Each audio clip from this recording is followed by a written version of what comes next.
Ah, ce club, les amis, ce club va avoir raison de nous. Ce club est émouvant, ce club est frustrant par moments, ce club est totalement fou, avec des scénarios fous à chaque fois. Combien de fois? Je pense qu'il y a beaucoup de cardiaques supporters du Barça qui ont dû nous quitter depuis le début de la saison parce que le nombre de fois où le Barça nous a sorti des matchs pareils cette saison, mais à ce niveau-là, comme ce soir, je pense qu'on était vraiment à la limite de la ligne rouge. Parce que ce soir, c'est à la dernière minute que tu gagnes ce match. À la dernière minute, alors que tu étais mené 1-3 à quelques minutes de la fin. J'en reviens pas. J'arrive toujours pas à croire que... En fait, je suis là à vous dire que le Barça a gagné ce match. J'en perds mes mots. J'arrive pas à aligner des phrases correctes. C'est n'importe quoi. Bref, bonjour à toutes et à tous les amis. Bienvenue pour le débrief de la victoire. Oui, la victoire du Barça face au Celta Vigo. Mais après, c'est pas la première fois que les matchs face au Celta Vigo deviennent totalement fous. C'est limite notre bête noire, le Celta Vigo. La saison dernière aussi, je me rappelle qu'ils étaient dans la même configuration et le Barça a réussi une remontada de fou avec Gavi, avec Cancelo, avec Lewandowski. Ce soir, c'était quasiment la même chose, mais de manière encore plus folle. Chaque victoire, là, vous savez... En temps normal, je viendrai ici vous dire que je suis totalement mécontent de la manière, du contenu. Mais les gars, il reste maintenant 6 matchs en Liga. Il reste 6 matchs.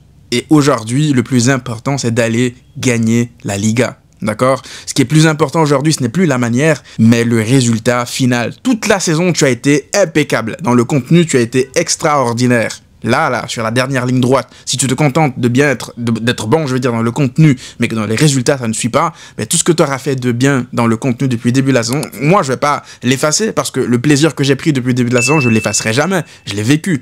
Mais en termes de frustration, en termes de déception, de ne pas gagner des titres à la fin, juste parce que dans le contenu, ça suit pas, et dans les résultats, ça suit pas, ça serait très, très, très dommage. Donc moi, je vais pas tomber sur l'équipe. Franchement, en termes de fatigue, ça se voit qu'on est vraiment au bout du rouleau. Et il y a de quoi s'inquiéter. Pour le coup, oui, on peut le dire, il y a de quoi s'inquiéter. Par contre, faut pas oublier que on n'est pas les seuls dans cette situation. Là, on parle des autres équipes, notamment l'Inter. L'Inter aussi est une équipe avec beaucoup de fatigue. Il commence même à avoir aussi des blessés, avec des blessures musculaires. Le Real Madrid est une équipe très fatiguée. Donc, c'est pas que le Barça. Cette situation-là, elle n'incombe pas qu'au Barça. Il y a plein d'autres équipes, en fait, qui montrent des signes de fatigue. Vraiment. Mais là, j'ai l'impression de revoir le Barça de, novembre-décembre. Pour le coup, pour la dernière ligne droite, ça m'inquiète. Maintenant, la question sera de savoir est-ce qu'ils trouveront les ressources nécessaires pour puiser au fin fond d'eux-mêmes pour aller terminer cette dernière ligne droite-là, aller au-delà, se faire mal pour aller terminer, faire le boulot en fait, parce que ce soir c'est ton âme, ils sont allés chercher cette victoire-là au Coronets, à la mentalité, pas avec le football. Alors oui, il y a des actions, notamment le but de Rafinha sur la passe de Lamine Yamal, ça c'est ce qu'on a vu depuis le début de la saison. Il y a aussi quelques inquiétudes par rapport, les amis, à Gérard Martin. Déjà, il faut qu'on en parle. Gérard Martin, contre Dortmund, j'ai essayé de trouver des circonstances atténuantes par rapport à lui, mais ça pourra pas continuer là. Là, faut qu'on trouve une solution. Même si Baldé doit jouer avec une jambe, faut qu'on trouve une solution. Parce que Gérard Martin, c'est extrêmement limité. Balle au pied, c'est limité. Ça a ciblé son côté tout le match. Mais pas que lui, parce que même Jules Koundé, on va pas se mentir, l'état des latéraux, tu peux pas. Lorsque tu as deux latéraux de ce niveau-là, qui sont autant rigides, qui n'ont pas cette finesse-là, qui sont pas rapides aussi, il faut le dire. Jules Koundé, c'est pas non plus le mec le plus lent du monde, mais quand il faut aller sur des contre-attaques, tu vois, la caisse qu'il tire derrière lui, c'est pas facile. Gérard Martin qui perd des ballons, les latéraux, c'est un vrai problème. On n'a pas de largeur. Là, t'as pas de largeur parce que surtout en première période, tu sais qu'en règle générale, c'est Baldé à gauche qui étire, qui travaille le côté gauche. Lamine Yamal à droite qui étire, qui travaille le côté droit. On sait que Rafinha, c'est pas un mec qui va dribbler sur le côté et créer des différences en individuel. C'est un mec plus qui a un jeu intérieur, même s'il n'a pas été dégueulasse pour moi, Rafinha en première période. Mais là, j'ai encore la confirmation selon laquelle celui qui porte l'attaque du Barça, c'est peut-être Lamine Yamal, même si Rafinha est encore une fois un héros ce soir. Rafinha sauve le Barça. Avant l'entrée de Lamine Yamal, Rafinha, on le voyait pas tant que ça. On le voyait pas tant que ça. Donc ouais, là, cette fin de saison, elle dépend non seulement de Lamine Yamal, mais aussi de Dani Olmo. Parlons de Dani Olmo, les amis. Dani Olmo, il n'est pas là jusqu'en fin de saison, c'est terminé. Hein. Moi, je pense que c'est pas possible. Parce que lui, déjà, il est frais. Il n'a pas joué beaucoup de matchs, il a été blessé, il y a eu des problèmes d'enregistrement, il y a eu tout ça. Mais Dani Olmo, on voit son importance encore une fois ce soir, lorsque les matchs sont serrés, lorsqu'il n'y a pas d'espace, il te les trouve les espaces, il te les crée les espaces. Donc Dani Olmo, la dernière ligne droite du Barça est dans ses pieds. C'est aussi simple que ça, dans ses pieds. Ça dépendra de comment on réussira à le gérer. Est-ce que c'est ischio-jambier vont le laisser tranquille jusqu'en fin de saison ou pas? Donc ouais, c'est beaucoup de risques, mais je pense que s'il peut nous donner ça, 10 matchs, c'est tout ce qu'on te demande, Dani. 10 matchs, c'est tout ce qu'on te demande. J'ai parlé brièvement tout à l'heure de Rafinha. J'ai pas envie que les gens pensent que je minimise ce que Rafinha a fait ce soir. Quand je dis que je pense que c'est lorsque Lamine Yamal entre qu'on voit la meilleure version de Rafinha, je le fais aussi en parallèle de lorsque Lamine Yamal était blessé justement en novembre-décembre. Rafinha, c'était pas mauvais non plus, mais le Barça ne gagnait quasiment plus. Ces moments clutch-là de Rafinha, ils étaient beaucoup moins présents. Pourquoi? Parce que Lamine Yamal n'était pas là. Et là, lorsque Lamine Yamal y rentre, la passe de Lamine Yamal, je pense que c'est Lamine Yamal qui fait la passe pour le but sur la tête de Rafinha. Je sais plus si c'est Lamine Yamal ou Olmo, mais en tout cas, Lamine Yamal, il est clutch. Et Olmo, il est clutch aussi, en plus de Rafinha. Donc Rafinha est plus à l'aise lorsqu'il y a un pourvoyeur de ballon comme Lamine Yamal avec lui, parce que c'est pas lui, Rafinha, le créateur. C'est pas lui qui va éliminer, créer des espaces et délivrer des caviars, même s'il est capable de délivrer des caviars, il en a déjà fait. Mais dans des moments comme ça, où le Barça a besoin d'un vrai mec qui crée en partant de rien, dans des différences, dans des difficultés, je veux dire, Lamine Yamal, pour moi, son entrée, c'est un game changer. Genre, je pense qu'on se rend pas compte à quel point l'entrée de Lamine Yamal est aussi un game changer avec celle d'Olmo. Donc eux tous, ensemble, ils sont indispensables. L'un ne va pas sans l'autre. Bien sûr, je pense qu'une équipe sans Rafinha, on l'a vu lorsque Rafinha n'était pas là contre Osasuna, Lamine Yamal a porté aussi cette équipe sur son dos. C'est pour ça que j'arrête pas de vous dire que Lamine Yamal, c'est peut-être le meilleur joueur du monde. Là, on peut donner le ballon d'or à Rafinha, ça ne me dérangera pas. Mais pour moi, Lamine Yamal, à mes yeux, avec Pedri lorsqu'il est à son meilleur niveau, c'est pour moi, il passe devant Rafinha. Rafinha est exceptionnel. Ne venez pas non plus essayer de minimiser ce que je dis par rapport à Rafinha. J'adore le joueur. Ce qu'il fait cette saison, c'est juste insensé. Il a délivré le Barça, mais au-delà de tout ce qu'il fait dans le jeu, Rafinha, c'est son attitude, ce qu'il inculque à cette équipe. Quand je parlais de l'âme de cette équipe, elle est pour moi, quand on parle de la magie de Lamine Yamal, ben l'âme pour moi, c'est Rafinha. La détermination qu'il a, on voit que l'arbitre il a deux doigts de vouloir lui donner un rouge, c'est la seule chose aussi sur laquelle j'aimerais que Rafinha se calme un peu. Au bout d'un moment, il y a Iago Aspas qui fait la petite, j'ai pas envie d'employer de gros mots, mais vous voyez ce que je veux dire, il essaie de gratter du temps. Rafinha il doit pas tomber dans ça parce qu'il sait qu'il va le toucher, il va se coucher par terre, simuler une mort clinique et gratter du temps, ce qu'il a fait, et derrière il sait que l'arbitre il a envie de lui donner un rouge. Il a deux doigts de lui donner un rouge, mais voilà, il enlève ses nerfs sur Inigo, il donne un jaune à Inigo. Voilà, attention, parce qu'on a besoin de Rafinha. On peut pas se permettre, là, sur la dernière ligne droite, sur un pétage de plomb mental, qu'il aille prendre un deuxième jaune et qu'il soit absent sur un ou deux matchs. Nous, quand on va prendre un rouge, c'est pas un match. Hein. Là, si Rafinha prend un rouge, ils vont le suspendre 4 matchs, 5 matchs. On le sait. On joue pas avec les mêmes règles que tout le monde. Donc, j'ai besoin de Rafinha sur le terrain parce que c'est l'âme de cette équipe-là. Il doit être là, Lamine Yamal doit être là, Olmo doit être là, ils se comprennent tous ensemble. La seule déception en attaque pour moi c'était Lewandowski, honnêtement. Il a reçu beaucoup de coups, l'arbitre a rien voulu donner les cartons, franchement c'était n'importe quoi. Mais Lewandowski, voilà, il n'était pas au niveau des autres. Honnêtement, je pense que Ferran Torres n'aurait pas dû sortir, mais je pense que c'est peut-être un mal nécessaire aussi, cette blessure de Lewandowski. Il a plus l'âge, les amis, pour enchaîner autant de matchs sur une dernière ligne droite comme ça. C'est très compliqué. Donc là, son corps lui dit stop, et je pense qu'en termes de numéro 9, lui et Ferran Torres, ils font doublon de toute façon. Ferran Torres occupait un peu ses zones, et Ferran Torres était beaucoup plus intéressant que lui. Le but de Ferran Torres, on n'en parle pas parce qu'il y a eu la remontada derrière, mais quelle action! Quelle action Ferran Torres! Il est en confiance. C'est pour ça que la blessure de Lewandowski, même si c'est une blessure qui l'empêchera d'être là dans les moments importants contre l'Inter et autres, mais je pense que Ferran Torres, les amis, sur cette fin de saison-là, il a un niveau extraordinaire lui aussi. Donc après, on ne sait pas, on ne peut pas compter. J'ai du mal encore à me dire qu'il faut qu'on compte sur Ferran Torres titulaire sur une dernière ligne droite dans un triplé, mais la forme du moment du mec fait en sorte que t'es obligé. D'autant plus que la rentrée de Olmo, on le voit qu'il est capable de jouer faux neuf aussi, Dani Olmo. Je pense quand même que Olmo et Ferran Torres à gauche, ça marcherait plus que Ferran Torres à gauche et Lewandowski. Parce que Olmo, c'est un mec qui va peut-être plus reculer et laisser l'axe à Ferran Torres. Bref, vous comprenez ce que je veux dire. Ferran Torres, un très bon match, lui aussi. J'ai juste trouvé Pedri un temps en dessous. Il a perdu des ballons dangereux. Franchement, Pedri, c'était pas son meilleur match aujourd'hui. Frenkie de Jong, cataclysmique. C'est le pire match de Frenkie de Jong depuis son retour. Ah là, avant même, lorsqu'il revenait de blessure, là, sortait des matchs ignobles. Hein. Mais là, ce soir, c'était son pire match. J'ai pas reconnu Frenkie de Jong. Il y a un but qui est directement pour lui, pour sa pomme. Il se rate, se trouve complètement. Même Inigo Martinez, il fait pas un grand match. Je pense que c'est l'un de ses pires matchs, lui aussi. Beaucoup de fébrilité derrière. La défense centrale et le gardien, ce soir, même Chesney, je l'ai pas trouvé très serein ce soir. J'espère qu'ils vont vite se remettre à l'endroit. Après, l'absence de Baldé, elle y est pas pour rien, moi je pense. Parce que Baldé, on le sait, qu'il est rapide, il couvre des espaces, beaucoup d'espace. Et lorsqu'il est pas là, tu es obligé de compenser avec un Gérard Martin qui te laisse lui encore plus d'espace. Il joue dans son dos constamment. 2 buts qu'on a failli, le premier but qu'on encaisse et le deuxième qu'on a failli encaisser juste derrière, c'est des actions quasiment similaires. Ils ont ciblé le côté de Gérard Martin.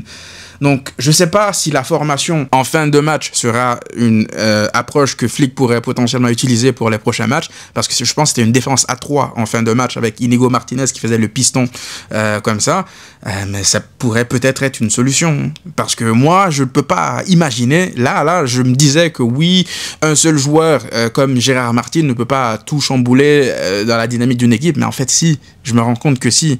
Maintenant, il faut aussi dire que si le Barça a eu autant de difficultés ce soir, c'est parce que le Celta Vigo est une équipe extraordinaire. Ils étaient sur une série de matchs sur la deuxième partie de saison de Liga où ils sont quasiment imbattables. Ils ont enchaîné des victoires, des nuls, des victoires. Ils sont, je pense, la 3e équipe sur le classement, sur la phase retour de la Liga, ou la 2e, je sais plus. Eux et le Betis, ils sont sur une forme incroyable. Si le Barça me sort un autre match compliqué, vraiment tondax de fou contre Mallorca dans quelques jours, là, je commencerai à me dire, les amis, qu'il faut juste se concentrer sur la Liga. Parce que je vois pas comment cette équipe-là serait capable d'aller en Ligue des Champions et sur tous les derniers matchs, continuer à jouer sur une intensité folle. Maintenant, il faut parler une dernière fois, les amis, de cette mentalité-là que cette équipe a. J'ai jamais vu ça sur une saison du Barça. C'est pas, ils l'ont fait 2 fois. Là, la remontada, c'est ça. 90 minutes avec le Barça, c'est très long. C'est très long. Moi, j'ai vu ce soir des joueurs à 1-3, alors qu'ils étaient menés, ne pas baisser les yeux, ne pas baisser la tête. Tout de suite, réaction d'orgueil de champion. Tout de suite, et c'est pas la première fois qu'ils le font. 2 fois, c'est arrivé cette saison en Liga. À l'Atlético Madrid, au Metropolitano, déjà, c'est arrivé. T'es mené par 2 buts d'écart, alors que le match, il est pas loin de se terminer. En règle générale, le Barça qu'on connaît, c'est finito pipo. Ça y est, on range tout, on éteint tout, on rentre à la maison. Mais là, cette équipe nous montre que non. Il y a 2-1, il y a 2 buts d'écart, à remonter. Ah, ça nous fait pas peur, on va le faire. On va remonter, et on va marquer le but de la victoire s'il le faut. On va aller chercher les buts, peu importe comment on va aller chercher. L'intensité, ils ont mis l'intensité qu'il faut pour revenir entre le 1-3 et le 3-3. Ça faisait longtemps que j'avais pas vu le Barça sur cette deuxième partie jouer avec cette intensité-là. Donc peut-être que ouais, ils continuent à s'économiser pour les moments les plus importants. Ils jouent en cruise control, essayer de se dire que ça va passer face aux petites équipes de Liga en ne mettant pas l'intensité. On garde l'intensité, les dernières énergies pour la fin de saison. Sauf que ben non, tu te rends compte que en Liga, il y a plein d'équipes comme le Celta, comme le Betis qui sont joueuses, qui sont capables de mettre l'intensité, qui sont capables de sortir les ballons de derrière. Et ça peut te faire mal si tu mets pas l'intensité qu'il faut. Donc ouais, des inquiétudes, mais aussi beaucoup de satisfaction par rapport à cette équipe. Franchement, là, je vois pas. Là, je suis passé par toutes les émotions. Je suis passé par l'émotion de me dire que ça y est, en fait, là, si tu perds ce soir, mentalement, si déjà tu ramènes le Real Madrid à la vie, le Real qui est là au bord du précipice, là. Ils sont au bord du précipice. Ils ont juste besoin que tu leur remettes une pièce dans la machine pour que ça reparte. Mentalement, ils sont atteints. Physiquement, ils sont comme nous. Ils sont lessivés. Ils ont joué, eux, en plus des prolongations dans pas mal de matchs. Donc là, si tu leur donnes, tu leur donnes l'espoir, tu les remets dans la course, mais ils vont se donner à 2000%. On sait en plus qu'avec eux, chaque match, voilà, même quand ils ne seront pas forcément bons, ils sont capables de gagner. Donc ils vont s'accrocher à enchaîner des victoires dégueulasses et peut-être venir te faire un sale coup au Montjuic pour le dernier match de Liga et te soutirer comme ça la Liga sous ton nez et ta barbe alors que tu as été au-dessus d'eux durant toute la saison. moi, ça m'aurait détruit ça. J'ai pas envie de m'imaginer ce scénario. Pourtant, c'est ce scénario-là qui arrêtait pas de se répéter dans ma tête lorsque j'ai vu le 1-3. Je me disais, mais c'est pas possible. C'est pas possible. Tout ce que tu as fait de bien cette saison, tu vas le perdre comme ça et relancer une équipe aussi dégueulasse que le Real Madrid collectivement et leur donner cette Liga comme ça, cadeau. Mais non, ils m'ont dit non. Ils vont pas tout sacrifier, ce qu'ils ont fait depuis le début de la saison, tous les efforts qu'ils ont fait depuis le début de la saison, ils vont pas tout balancer comme ça dans l'eau, balancer, jeter à la mer, parce que la réaction qu'on a vue, ouais, c'est une réaction d'une équipe qui veut pas lâcher cette Liga. Et là, comme je vous l'ai dit la dernière fois contre Alaves, cette victoire contre Alaves, c'est une victoire qui fait extrêmement mal au Real Madrid, d'autant plus que ce soir, ils étaient en train de s'imaginer revenir sur le Barça déjà demain à 1-3. Donc la douleur, elle est 2 fois plus vive. C'est-à-dire que là, si le Barça était venu, avait plié le match 3-0, on n'en parle plus. Je pense que le Real, ils n'auraient pas eu aussi mal que là, ce scénario de ce soir. Parce que tu as eu espoir jusqu'à la dernière seconde et tu t'es fait, malgré tout, mélanger. Tu t'es fait mélanger émotionnellement. C'est ça la vérité. Là, je suis supporter du Real. Je regarde ce scénario du match-là, mais je suis abattu.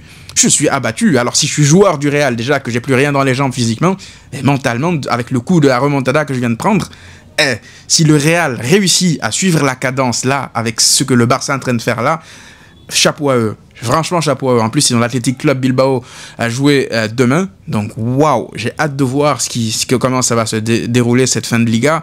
Mais waouh, le Barça a mis encore une fois un énorme coup de poignard en plein cœur de tous les supporters du Real et aussi des joueurs du Real, parce que vous croyez pas, hein, ils sont en train de regarder les matchs eux aussi. Ils sont posés là, ils attendent les faux pas du Barça. Ils ont espoir que le Barça lâche des points pour revenir dans la course.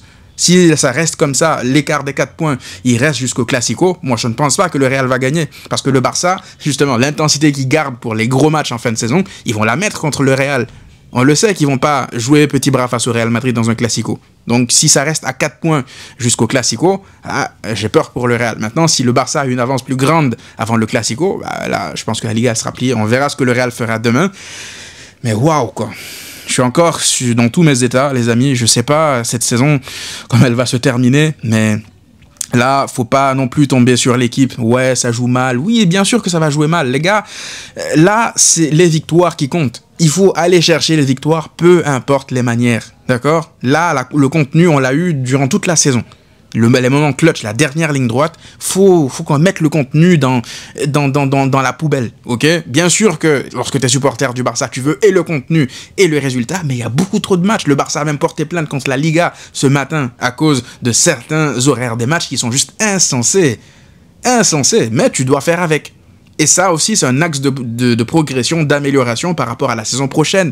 Si le Barça veut concourir, aller jusqu'à ce stade de la saison prochaine, être compétitif physiquement et tout, il faut que tu fasses tourner avec des joueurs qui sont capables de remplacer les autres sans que le niveau de l'équipe elle baisse. Tu en as pas mal cette saison, mais il manque toujours. Parce qu'en attaque, je suis désolé, si tu as un Nico Williams aujourd'hui, tu peux te passer d'un Daniel Olmo à certains moments, tu peux te passer d'un Rafinha, voire d'un Lamine Yamal, sans que les joueurs ils montrent des signes de fatigue au mois d'avril, au mois de mai.